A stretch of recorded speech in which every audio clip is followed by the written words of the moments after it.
Bene ragazzi, ben ritrovati. Continuiamo a parlare in questo ciclo di lezioni dell'Europa occidentale nella seconda metà del Cinquecento. Continuiamo ad avere come filo conduttore le vicende del re di Spagna, Filippo II d'Asburgo. Adesso vedremo il suo rapporto e il suo incontro-scontro con Elisabetta I d'Inghilterra, altra grande protagonista di questo periodo. In Inghilterra, vi ricordo, ne abbiamo già parlato a proposito della riforma protestante. La riforma arriva in un modo un po' particolare. Enrico VIII si impossessa della Chiesa inglese, si mette a capo facendo lo scisma con il Papa, con il papato nel 1534. Abbiamo visto che inizialmente la Chiesa di Stato inglese, con a capo Enrico VII, è una Chiesa piuttosto vicina alla Chiesa cattolica, tranne che ha, come suo capo non ha il Papa, bensì il sovrano di Inghilterra, però ha i vescovi e anche per molte cose da un punto di vista dogmatico. All'inizio la Chiesa anglicana di Enrico VIII, che vi ricordo si chiama ufficialmente Chiesa Episcopale, proprio perché a differenza di tutte le altre chiese protestanti ha i vescovi, viene chiamata anche Church of England, ve la ricordate? Chiesa d'Inghilterra, perché è la chiesa ufficiale, diciamo, dell'Inghilterra, la chiesa di Stato con a capo il sovrano. Poi abbiamo visto che dopo la morte di Enrico VIII, uno dei suoi figli gli succede, l'unico figlio maschio, Edoardo VI, figlio di una delle sue sei mogli. Edoardo VI gli succede, eh, regna dal 1547 al 1553, d'accordo? Muore nel 53 Edoardo VI, e Edoardo VI trasforma la chiesa anglicana inglese in una chiesa sempre più distante dalla chiesa cattolica, modificando sia la dogmatica sia la disciplina, riformando la messa, la liturgia e fondando il testo base della chiesa episcopale o della chiesa anglicana, il Book of Common Prayer. Dopo però la morte di Edoardo VI, attenzione, va sul trono Maria I, la cattolica, attenzione, figlia del primo matrimonio di Enrico VIII con Caterina d'Aragona. Quindi Maria I Tudor, la cattolica, appunto già dicendo la cattolica, vediamo che Maria I aveva un'opinione differente dal padre Enrico VIII o dal fratellastro rispetto al fratellastro Edoardo III, perché lei era cattolica e quindi, sia pure per un limitato periodo di tempo, dal 53 al 58, perché lei muore dopo pochi anni nel 1558, cerca in tutti i modi di riportare la Chiesa inglese dall'anglicanesimo, di farla tornare al papato, al cattolicesimo, di restaurare il cattolicesimo. Cerca di farlo perché in realtà non ci riesce soltanto sulla carta, ma tutti gli inglesi, che siano aristocratici o borghesi, non volevano tornare al cattolicesimo, anche perché, come in altri paesi che erano passati al protestantesimo, la riforma aveva avuto un significato economico molto spiccato. Già a partire da Enrico VIII, le immense proprietà della Chiesa erano state confiscate dallo Stato, vendute ai privati, ai borghesi che stavano iniziando a farle fruttare. Qui tornare al cattolicesimo significava anche rischiare di restituire tutte queste terre, tutti i beni alla Chiesa cattolica. Gli inglesi non volevano, abbiamo visto che gli inglesi furono anche scontenti del matrimonio di Maria I, ve lo ricordate, appunto con Filippo II di Spagna, il campione del cattolicesimo, che rischiava quindi di dominare sull'Inghilterra. E, matrimonio del 54, poi Maria I muore nel 58, e ricordate che in questo periodo Maria I per un breve periodo affianca anche Filippo II in una in una guerra e perderà così l'Inghilterra, il porto di Calais, che era l'ultimo bastione, l'unico possedimento che restava all'Inghilterra sul suolo francese dopo la sconfitta della guerra dei 100 anni, d'accordo? E quindi Maria I non era amata, non riuscì mai davvero a far tornare il cattolicesimo in Inghilterra. Muore nel 58 e la definitiva non sarà mai messa in discussione, non sarà mai rovesciata. La definitiva affermazione del protestantesimo arriva con la regina Elisabetta I, grandissimo personaggio di cui oggi parliamo. Elisabetta I appunto succede a Maria I. Elisabetta I è protestante come Enrico VIII, Edoardo VI, quindi Maria I sono stati solo 5 anni di parentesi di ritorno al cattolicesimo, ma poi in Inghilterra prevale definitivamente il protestantesimo e in particolare la Chiesa anglicana, perché Elisabetta I la restaura. Elisabetta I è al 100% protestante, anglicana, l'Inghilterra ritorna protestante, ritorna in vigore il Book of Common Prayer che Maria I aveva abolito. Elisabetta I regnerà per un tempo lunghissimo, dal 1558 al 1603, quindi anche lei occupa quasi tutto il secondo Cinquecento, quindi si può dire che l'età di Filippo II potrebbe essere chiamata anche l'età di Elisabetta I, perché tutte e due sono sul trono per un cinquantennio circa nella seconda metà del XVI secolo. Elisabetta I è un'altra grande protagonista insieme a Filippo II di quest'epoca. Allora, fate attenzione, Elisabetta I ritorna all'anglicanesimo, nel frattempo ci sono altri protestanti che si diffondono in Inghilterra che non sono anglicani, ma sono calvinisti come in tanti altri paesi, ma siccome i calvinisti diventeranno importanti all'inizio del Seicento, dopo la morte di Elisabetta I, ne parleremo nel ciclo di lezioni sull'Inghilterra del Seicento. Elisabetta I quindi torna al, all'anglicanesimo, d'accordo? Torna all'anglicanesimo e difende quella proprietà borghese che si era formata di colpo acquistando tutte le terre della Chiesa Cattolica. Questo incrementò moltissimo l'economia inglese, sia i piccoli nobili proprietari terrieri delle campagne gentry, ma anche i borghesi proprietari terrieri delle campagne yeomen. Gentry sono i piccoli nobili, yeomen i borghesi, però sempre proprietari terrieri delle campagne, acquistano le terre della Chiesa, espropriate della Chiesa a partire da Enrico VIII, espropriate alla Chiesa, le fanno funzionare secondo un nuovo principio, mentre prima con la Chiesa erano molto sottoimpiegate, abbandonate queste terre, con una mentalità, diciamo, capitalistica orientata al profitto, una borghesia capitalistica che si forma di colpo e che viene difesa e appoggiata da Elisabetta I, sotto la quale l'Inghilterra finalmente inizia a diventare un paese moderno. Fate attenzione, Elisabetta I sale al trono nel 1558, è protestante, ovviamente odiata dai cattolici. Cosa fanno i cattolici? I cattolici considerano illegittima la successione, considerano abusivo il trono di Elisabetta I. Perché? Perché mentre Maria I era nata dal primo matrimonio di Enrico VIII con Caterina d'Aragona, Elisabetta I era nata dal secondo matrimonio di Enrico VIII, ricordate con chi? Con Anna Bolena, anzi il divorzio con Caterina d'Aragona, il secondo matrimonio, la passione di Enrico VIII per Anna Bolena avevano accelerato lo scisma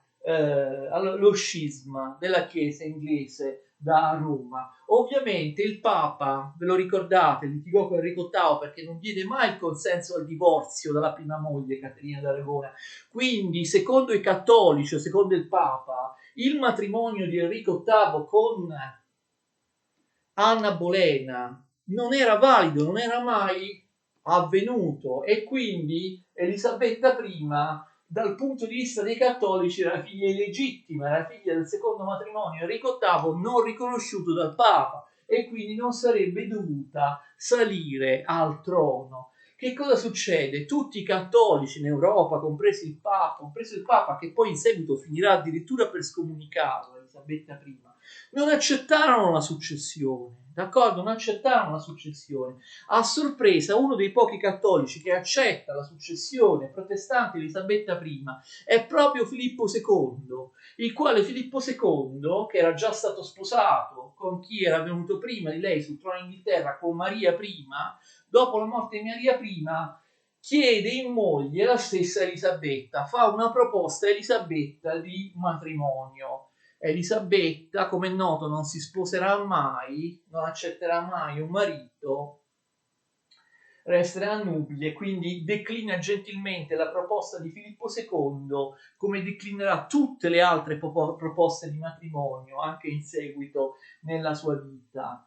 Perché Filippo II, che è cattolico, difensore dell'ideale cattolico, il campione della controriforma cattolica in Europa, a differenza di tutti gli altri cattolici, accetta la legittimità della successione di Elisabetta I e addirittura la chiede in moglie? Per capire questo, fate attenzione, sembrerebbe una cosa strana, bisogna capire qual è la logica dei vari matrimoni incrociati in Europa, d'accordo? Elisabetta I, senza avere un marito e senza avere figli illegittimi, in quel momento non si sapeva se si sarebbe sposata, però appunto era una possibilità. Dopo la sua morte avrebbe trasferito il trono sicuramente nei confronti di Maria, d'accordo? Nei confronti di Maria Stuart. Maria Stuart era una sua cugina che, attenzione, era regina di Scozia. Maria Stuart, Queen of Scots, d'accordo? Maria Stuart appartiene appunto al casato degli Stuart, regnava in Scozia, che era un regno separato dall'Inghilterra, dove la dinastia era quella dei Tudor, Elisabetta I era Tudor. Maria Stuart, regina di Scozia, non va confusa con Maria I la cattolica, d'accordo, appunto quella che ha regnato, Maria I Tudor, che ha regnato in Inghilterra prima di Elisabetta. Maria I Tudor è soprannominata anche Bloody Mary, perché durante il suo breve regno, abbiamo visto, per cercare di imporre nuovamente la Chiesa Cattolica, perseguitò una serie di protestanti e li fece uccidere. Per questo che è passata la storia come Maria la Sanguinaria, però detto tra noi, anche Elisabetta fu altrettanto sanguinaria, perseguitò molti cattolici e li uccise. Sapete che la storia la scrivono i vincitori. Se in Inghilterra avessero vinto i cattolici, avesse prevalso Maria I, ma anche qualche suo successore cattolico che fosse riuscito a reimporre il papismo, così lo chiamavano gli inglesi, i protestanti, in Inghilterra, magari oggi chiameremo Elisabetta I Elisabetta la sanguinaria, d'accordo? Siccome Elisabetta I i protestanti hanno vinto e Maria I e i re cattolici, i cattolici hanno perso, l'etichetta di sanguinaria è rimasta affibbiata a Maria I, Bloody Mary, Maria la sanguinaria, anche se, ripeto, Maria I Tudor non era stata affatto più sanguinaria o intollerante o repressiva nei confronti della confessione cristiana che a lei non piaceva, non lo era stata più di Elisabetta I. Maria Stuart quindi è un'altra, non c'entra niente con la defunta Maria I Tudor. Maria Stuart è la regina di Scozia, e se Elisabetta non si sposa e se non ha figli legittimi, anche una donna, anche una figlia, Maria Stuart, regina di Scozia, sarebbe salita sul trono d'Inghilterra. Ma voi adesso dite, professore, ma è ancora più strano, proprio perché dopo Elisabetta I si sarebbe potuta avere una successione cattolica con Maria Stuart, regina di Scozia, che era cattolica. Perché Filippo II di Spagna che accetta la successione protestante di Elisabetta I come legittima, addirittura la chiede in moglie, invece di sostenere, come facevano tutti gli altri cattolici, la successione di Maria Stuart, regina di Scozia, che era cattolica, poteva diventare sia regina di Scozia sia regina d'Inghilterra. In realtà il motivo è semplice, d'accordo? È semplice. Maria Stuart si era trasferita giovanissima in Francia, aveva sposato l'erede al trono della Francia, Francesco, che era il figlio del re in quel momento sul trono, Enrico II di Francia, d'accordo? E cosa succede? Effettivamente Francesco poi va sul trono, d'accordo? Se non ricordo male, nel 58, e quindi attenzione, Maria Stuart, oltre a essere regina di Scozia, è anche, attenzione, la regina di Francia, cioè ha sposato il nuovo re di Francia. Siamo al 58. Capite il ragionamento di Filippo II? Se Elisabetta muore, o comunque se non ha figli dopo di lei, chi andrà al trono? Andrà al trono Maria Stuart, regina di Scozia, che è cattolica come Filippo II, ma in questo caso Filippo II va al di là della religione. Maria Stuart, regina di Scozia, diventando anche regina d'Inghilterra, avrebbe fatto in modo che suo marito, attenzione, Francesco II, re di Francia, avrebbe attraverso lei dominato l'Inghilterra. Filippo II questo non lo poteva accettare, quindi in questo caso Filippo II se ne frega della religione, dà più importanza agli equilibri politici. Stare dalla parte della cattolica Maria Stuart, regina di Scozia, significava rischiare che se fosse diventata regina d'Inghilterra, per quanto cattolica, avrebbe fatto in modo che suo marito, re di Francia, Francesco II, unisse in qualche modo ovviamente la Francia all'Inghilterra, oltre che alla Scozia. Si sarebbe formato un superstato Francia-Inghilterra che sarebbe stato troppo potente, avrebbe messo in difficoltà ovviamente Filippo II. Filippo II non voleva questa prospettiva, però le cose comunque non vanno così, perché nell'anno successivo, il 59, non vorrei sbagliare le date, nell'anno successivo succede che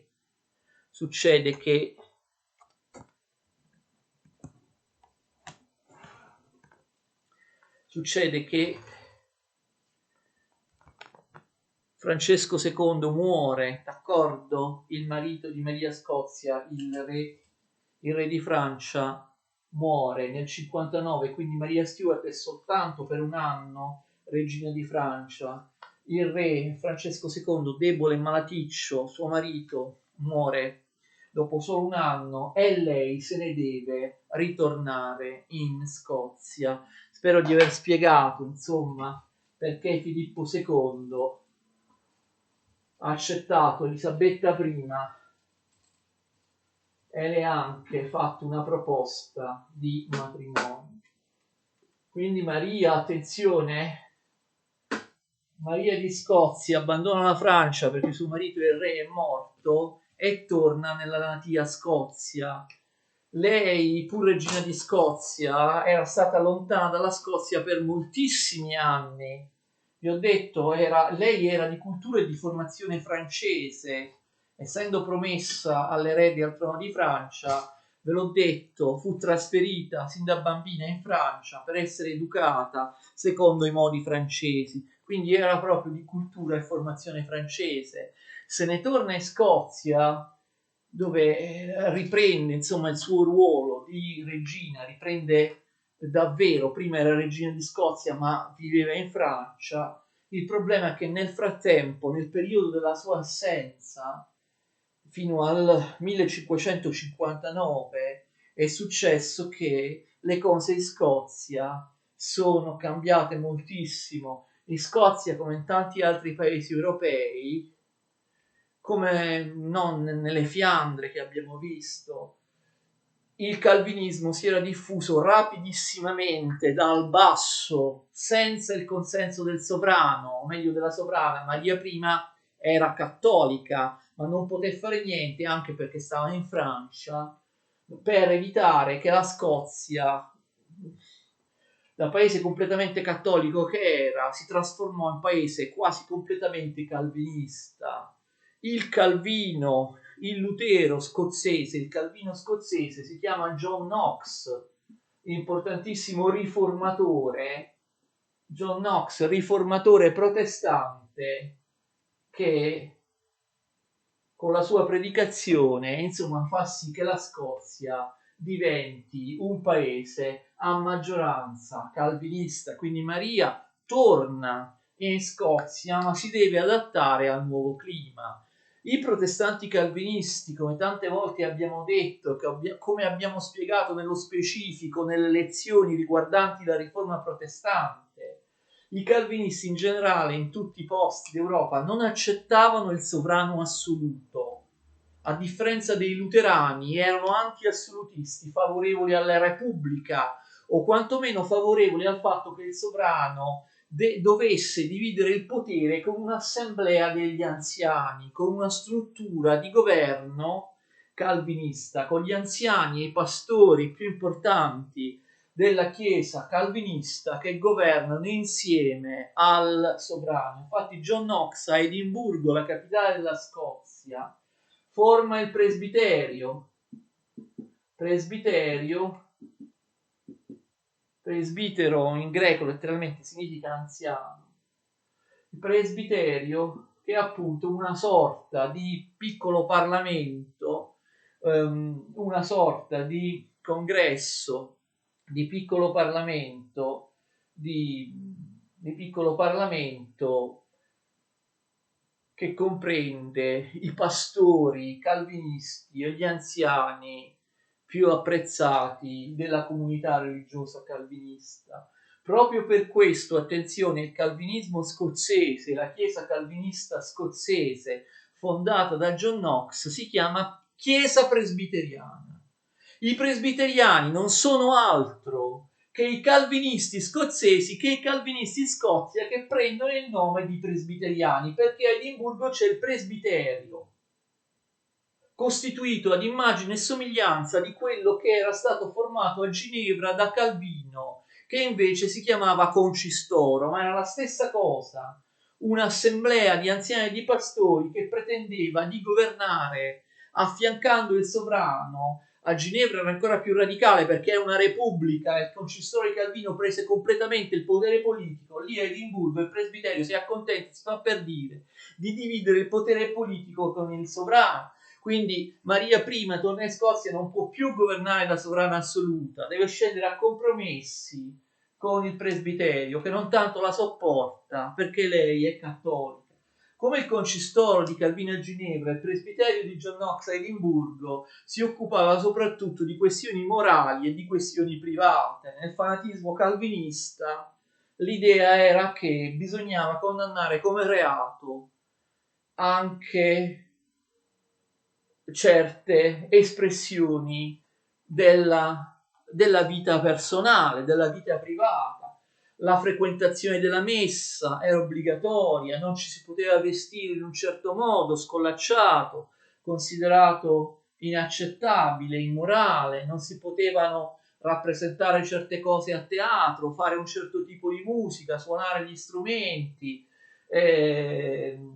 non veniva punito anche l'adulterio, d'accordo? Quindi tutte quelle che erano considerate immoralità private, peccati, per i calvinisti dovevano diventare anche reati, quindi una sorta di teocrazia, no? Che il presbiterio non si occupava di furti, di truffe, di omicidi, ma di comportamenti individuali considerati immorali, comportamenti della vita privata che venivano comunque imposti o repressi. E questo era ovviamente una sorta di teocrazia, di oppressione da parte del presbiterio. Il presbiterio di John Knox non sopporta per molto la regina cattolica, che appunto essendo di formazione, di cultura francese, era come dire molto più libera di costumi e molto più spregiudicata, come erano i francesi, sia pur cattolici, rispetto ai rigidissimi calvinisti presbiteriani scozzesi. E quindi nel 1568 il presbiterio caccia dalla Scozia, la detronizza, la scaccia, le toglie il trono, scaccia dalla Scozia Maria Stuart. 1568 Maria Stuart deve lasciare la Scozia e andare in esilio con suo figlio Giacomo, che ha soltanto un anno, d'accordo? Quindi vedete quanto potere si è arrogato il presbiterio, che arriva addirittura, sempre per motivi appunto morali, di condanna della vita privata, a scacciare la propria regina. Maria di Scozia viene cacciata per via delle sue vicissitudini erotico-criminali, d'accordo?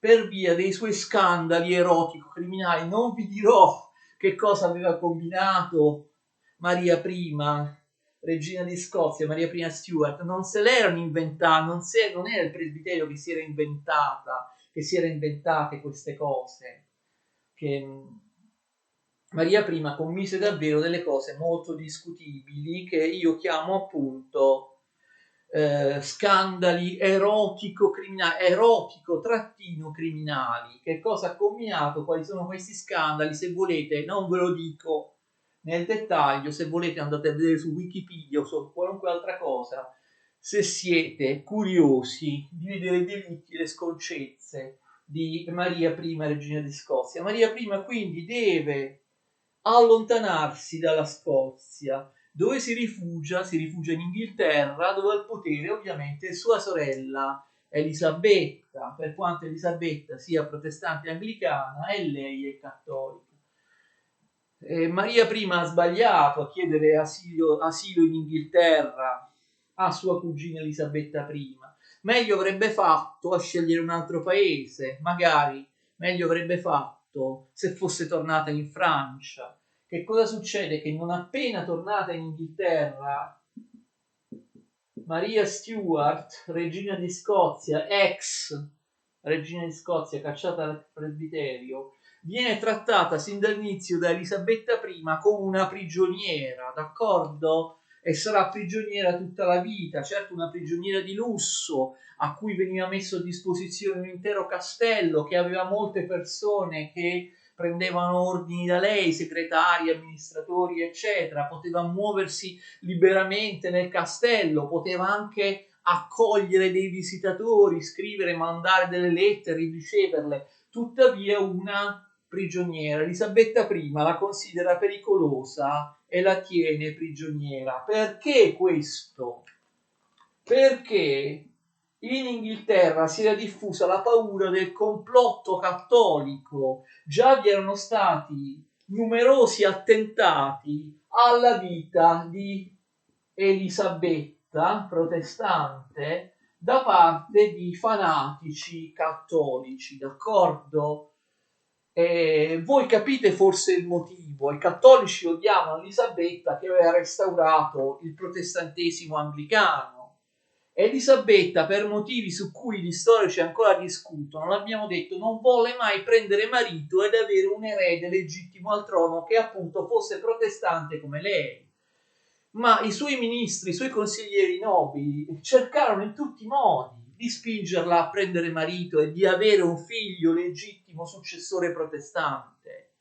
Non facendolo, Elisabetta I metteva in pericolo l'Inghilterra, non solo dopo se lei fosse morta, se bastava che lei fosse morta, capite? Sarebbe salita al trono la cugina Maria Stuart, che era cattolica, non protestante. E questo è il punto. Ai cattolici, ovviamente, per avere una regina cattolica come Maria Stuart, bastava uccidere Elisabetta I. Infatti ci provarono in tutti i modi. Elisabetta I subì sempre degli attentati. In realtà praticamente per tanto tempo lei mise la decisione di non sposarsi, spinse l'Inghilterra sulle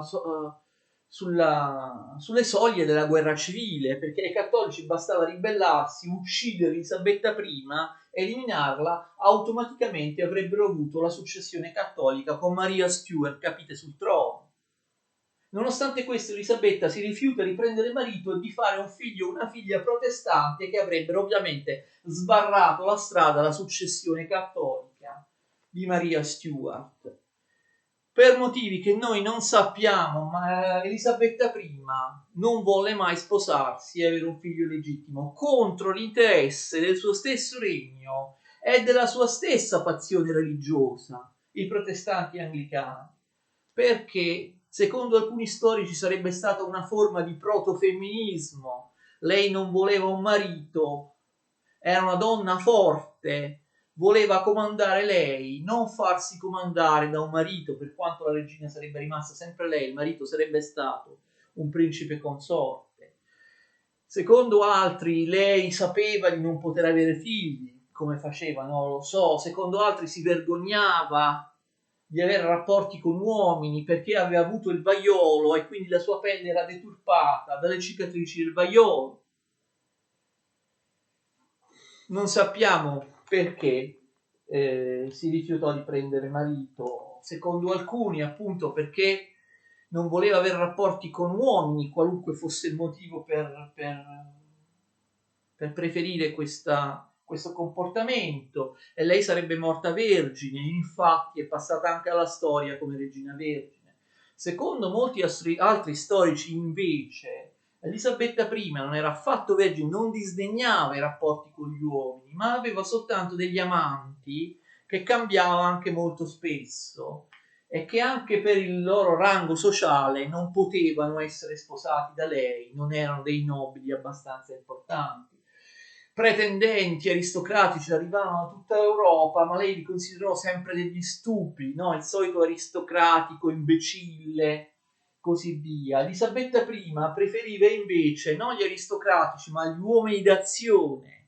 Secondo molti storici ci sono prove che lei avrebbe avuto amanti tra i militari, tra gli esploratori, tra i navigatori che stavano rendendo forte l'Inghilterra, in particolare l'ammiraglio John Hawkins,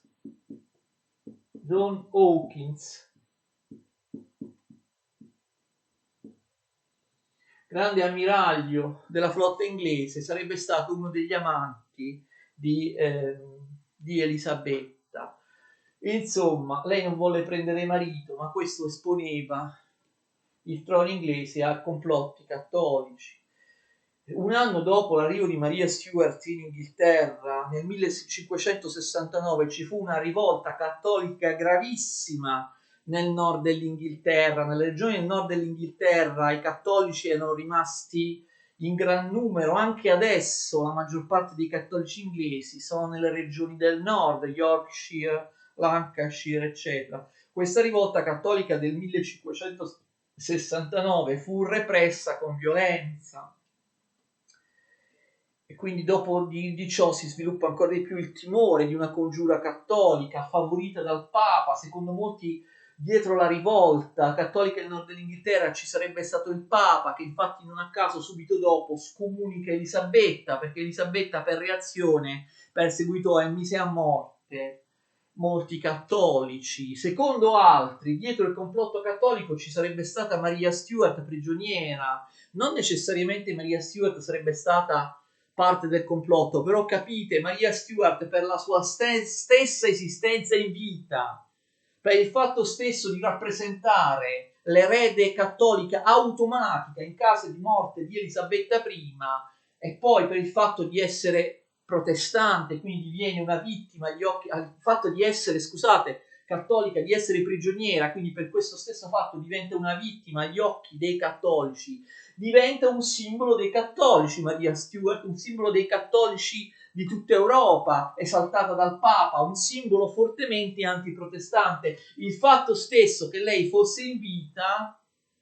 e che sarebbe stata, in caso di morte di Elisabetta, la nuova regina d'Inghilterra, spronava i cattolici a ribellarsi, a tentare di eliminare Elisabetta I, d'accordo? E quindi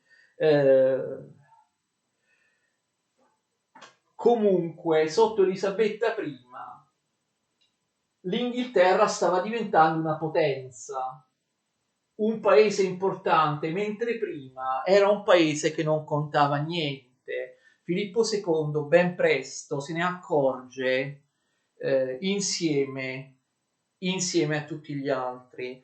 L'Inghilterra sta diventando una grande potenza navale. Pensate che l'Inghilterra, pur essendo un'isola, non aveva una vera e propria flotta fino ad Enrico VIII, che fece costruire le prime navi da guerra. Elisabetta I fa costruire numerose navi e anche navi da guerra, una flotta veramente importante, d'accordo? E questa flotta dà ottima prova di sé. Pensate che la flotta inglese fa una cosa che moltissimi giudicavano impossibile.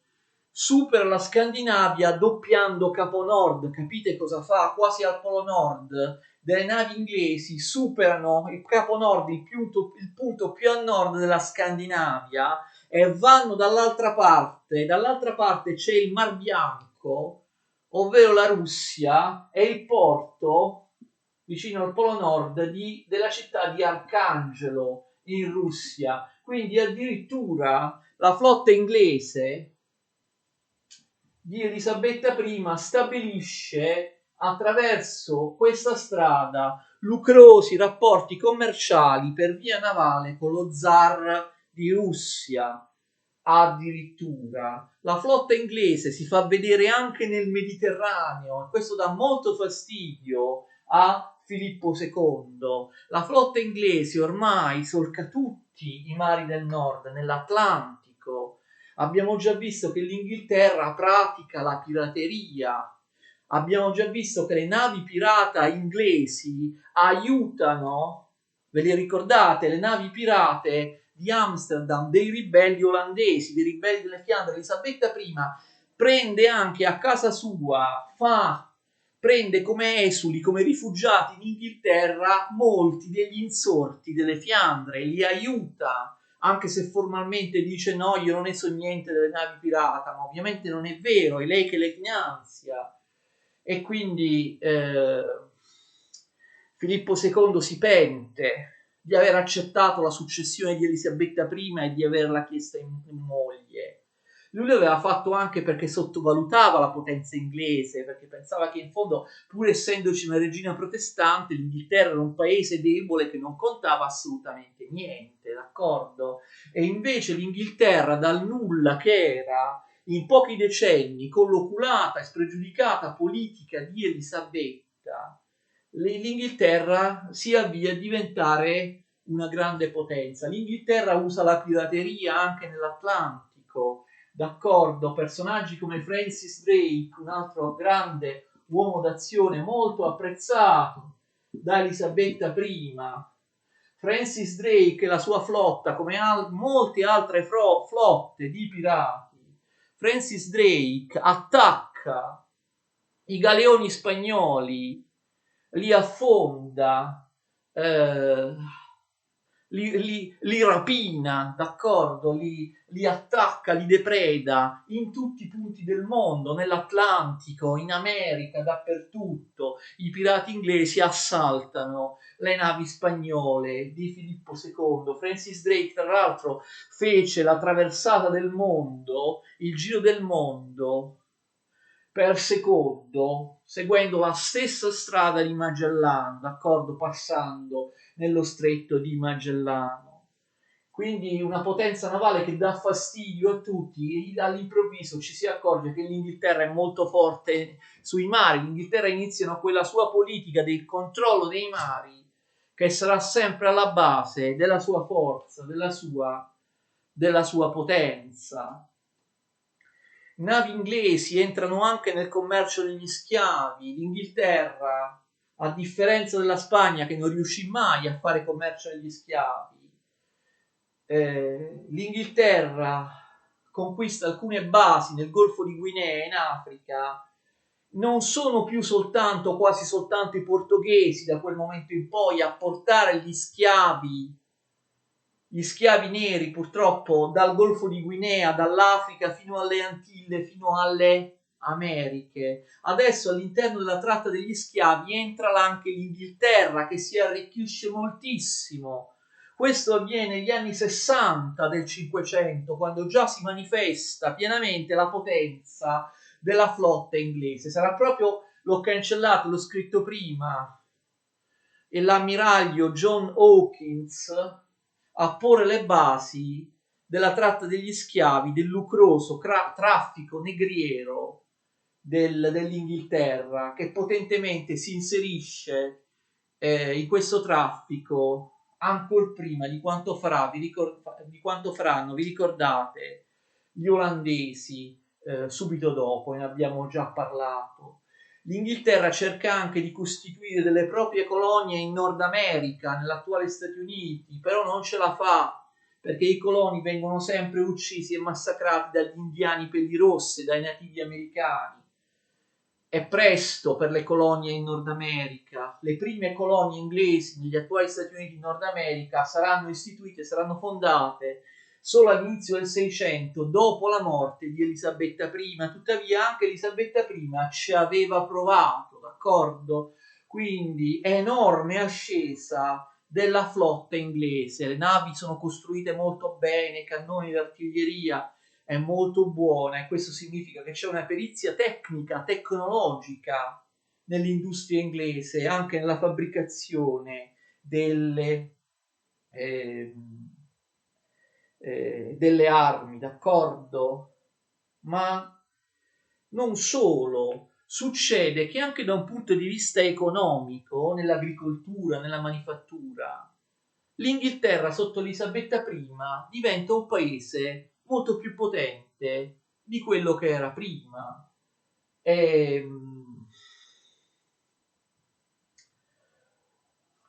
c'è quindi una crescita economica sia dell'agricoltura sia dell'industria inglese sotto Elisabetta I. Parleremo di questa crescita economica all'inizio della prossima lezione, quindi abbiamo bisogno di un'altra lezione per concludere la storia di Elisabetta I, regina d'Inghilterra. In questa lezione vedremo anche ovviamente lo scontro, la guerra tra Elisabetta I e Filippo II di Spagna, che all'inizio, quando sembrava una regina insignificante, lui aveva chiesto addirittura in moglie. Adesso se la ritrova come potente nemica. Alla prossima.